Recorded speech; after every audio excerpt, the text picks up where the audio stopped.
Hello, everyone, and welcome to the week of May 18th. It is your host, Belinda, and I'm very excited. This week, we're talking about a really great subject, and that is always remain a student. So you don't want to ever stop learning.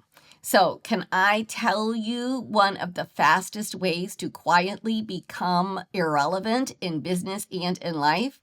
It's not a lack of talent. It's really not age. It's not competition. It's when you start believing you already know enough. That is when you will start to fall behind. The moment you stop learning, growing, adapting, and staying curious, then you slowly begin falling behind. And most people don't even realize it's happening until they start to feel stuck or frustrated or outdated. Today, I want to talk about why lifelong learning is no longer an option if you want to stay successful, if you want to stay energized, if you want to stay competitive, and how people who continue learning are the ones that continue winning. So welcome to our show today. And again, this whole week, we are going to be talking about always remaining a student. You always want to be learning. And today, we're just going to really dive in and talk about why people stop learning. That's what I think is the most important. And then later this week, we're going to talk about some things like curiosity and what does that mean? Do you know that being curious is like the number one way that keeps your brain active and keeps you excited and keeps you growing and continues to help you evolve into a new reiteration of yourself always. So we always want to remain curious. In fact, people have asked me, and I don't want to be one of those people like young people today, but one of the things that is remarkably different, although I've seen young people who are extremely curious, it's almost like there's no there used to be like you floated through life and you got curious about little things. But today you have people that aren't curious about anything at all. They just haven't really built that foundation of curiosity. But then there is tons of young people that are always looking up information, and they'll go down rabbit holes of like they'll see something and look something else up, and then how does that made and what works with that, and so they become extremely curious. So you have young people today that are either extremely curious, which just makes them very diverse and able to be in lots of conversations, and then you have kids that aren't curious at all. So we're going to talk more about that as well. Okay, so let's dive in today on why people stop learning. So success can create complacency. Why is that? Because once you reach a certain level of success, you're not striving anymore. Sometimes people don't set goals. People just kind of stop learning because they think they already have it figured out. People start relying on old strategies or old habits. This is how I've always done it becomes dangerous. Industries evolve fast. Technology, marketing, and customer behavior and communication are constantly changing. So we have to constantly be learning. What worked 5 years ago likely is not working today, especially in the online world. You have to continually reinvent yourself, not just for other people, but reinventing yourself keeps you excited and energized as well. You're always going to have to be learning new systems and new technology and new strategies. I always tell a lot of my listeners, especially people that are in the same age bracket as me, one of the most frustrating things is when you finally feel like you've mastered technology or social media or any one of these things, online marketing, and then suddenly the whole platform changes or the rules change where you can no longer do things. I mean, the rules around email lists have changed so much. And so you have to be adaptable. But one of the things I tell people is think about it like the book. I don't know how many of you read the book, Who Moved My Cheese? It's a great book.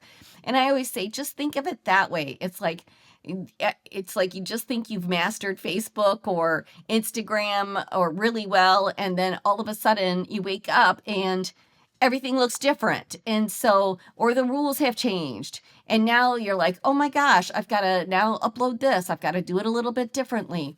And they're just constantly moving the cheese. I think they like to keep it interesting for online content creators because they want to keep them on their toes. And oftentimes it weeds out people and creates a different playing space. That's just what I think. And who am I to know? I don't know. But that's the way I see it. So I always think if you think about that book, and that book is about change and about if you move the cheese, the mice will what? They will continue to find the cheese. And you will too, if you will have a mindset of, it's not like I'm going to fail now or I can't do this now. It's the cheese has been moved and I need to find the cheese.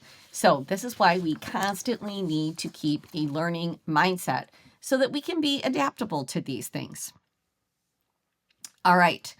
The cost of when you stop growing, and your competitors are probably still learning. And people that are just coming, like one of the things that I've always said about business is usually the first to market, has a hold on things, right? As long as they continue to grow. Just because they were first to market, if they don't change and somebody else is coming along, a competitor that is doing it fresher, newer, more exciting, more bells and whistles, is more adaptable, looks like, it's that new bright and shiny object, then that's where sometimes those customers are going to go.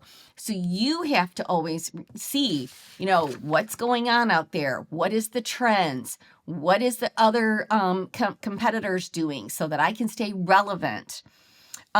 Younger generations are adapting faster. So if you are a little bit older, you've got to get rid of this mindset of like, oh, well, in my day, we did it this way. Honest to goodness, sometimes I will say, well, to give you a point of reference, just for your learning, because nobody cares about in your day. They don't care, well, in your day, like what? We didn't even have this.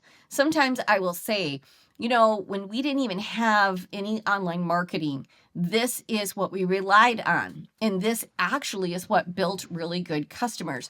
So today you want to use your online marketing and your wide range of people that you have. You want to use that as just a resource to reach more people, but you need to rely on what are the things that people did before that to build strong relationships, because you can also add that into your arsenal of things that you do, strategies. And that can be extremely important. Markets are going to continue to change whether we like it or not. That's just reality of life. Mindsets will expire and people will look at things differently. People have new ideas and you have to be ready to adapt and move with it. Businesses that stop evolving eventually decline. When you think about, and the best example that I can give you about this is Kodak.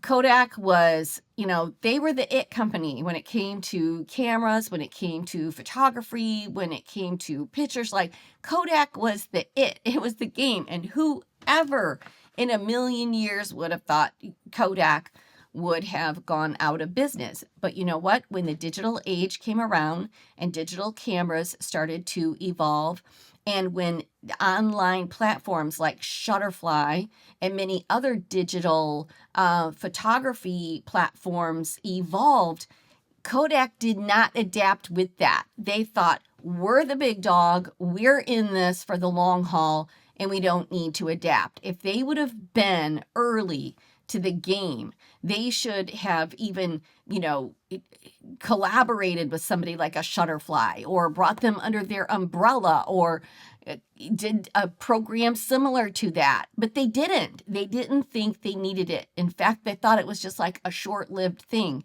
And then consequently, the next thing you know, we're like, Kodak is out of business. And nobody saw that coming. And there were so many ways that they could have adopted many of the things in the digital world, and especially with digital cameras that were happening. And so because like right now, the majority of people use their phones for taking pictures for everything. But then they rely on what? They rely on apps. They rely on, all kinds of other programs that are going to help them utilize those photographs. So, and what they're going to do with those photographs and how they're going to store those photographs, how they're going to catalog those photographs. Like there's so much more to it. And they could have been early adopters to that because they were already at the top of their game. And then suddenly they declined and declined and declined to the point where they were completely and totally out of business. The next is learning creates opportunities. So every new skill that you have creates a possibility. So what kind of new skills are you adding to your arsenal? The more skills that you have and that you learn and that you can grow with, it's like when you learn a new skill, you'll end up taking that new skill oftentimes and putting it in with what you're currently already doing. You might replace something that you've done with a new skill that you have just learned. New skills keeps your brain active. It keeps you energized. It keeps you excited. Learning and having that level of curiosity is fun. There's some fun to learning new things and then putting them into play. And it does create new possibilities, especially in collaborations in business. When people say that you're kind of on the cutting edge, then they see a relevance there and then they want to talk to you more about what can you do to collaborate together? What can you do to help each other or to make things really exciting? New knowledge creates new income streams. So think of it that way. And curiosity leads to innovation. So learning email marketing, for example, we're just going to give a couple of things. Maybe you already know that. Maybe you know you need to, but you just haven't really completely done it. Learning great speaking skills. I'm so glad that I have sort of mastered that particular area because it's helped me in other things that I'm doing. There's a difference with the way that you are in an audience. It's really funny because there's a couple of YouTubers that I really do enjoy watching. One in particular, and he's amazing at talking fast and debating and doing a really great job. But I've watched him speak live, and he needs to learn that skill. He needs to be able to pause for an audience's reaction, for a laughter, for any kind of feeling that is associated. So when you're speaking live, you have to give people time to clap. You have to give people time to cry. You have to give people time to laugh. You have to give people time to have an emotion so that they're right there with you. And you can lead them to almost anything, like together we can make this happen. But when we're just talking so fire speed, because that's the way you do it in another setting. Debating people is a skill set that even if you're a really good speaker, you might not have really great debate skills. So that is a very specific skill that, is good to have, to be able to think on your feet like that, rapid fire. But it's a completely different skill set than speaking to a large audience and captivating that audience and having them with you. That's been some observations of mine. Learning leadership. So leadership is so important. And when it's sometimes just you might not be thinking about leading, but learning good leadership skills is so important, because even if you're not leading a team of employees or a group of people, like when you are trying to be an influencer, you're leading. And so learning what good leadership is, leading by example, walking your talk. Like, that is probably one of the most important skills that you really need to learn. Learning AI tools. I mean, if you're going to say, oh, that AI, it's never going to happen, it's here. And so you might not want to make everything AI, but what can you do? Like, at first, I just felt like, oh my gosh, I can't do that. And now there's certain things that I do so secondhand that sometimes I think, gosh, it took me so much longer to figure this out before. Now, before we could just about Google anything, but it wouldn't like help you and create whole, programs and everything else that you might need to create to support that. Like when I did so much training curriculum that I did, worked on for hours, it's like now I can just put all of my ideas in a place and it will give me an outline in a matter of seconds. Then I can go through and I can then edit that outline to be more specific to what I want it to be. It's incredible. It just saves so much time. So, the biggest thing I think in always remaining a student is it's a mindset.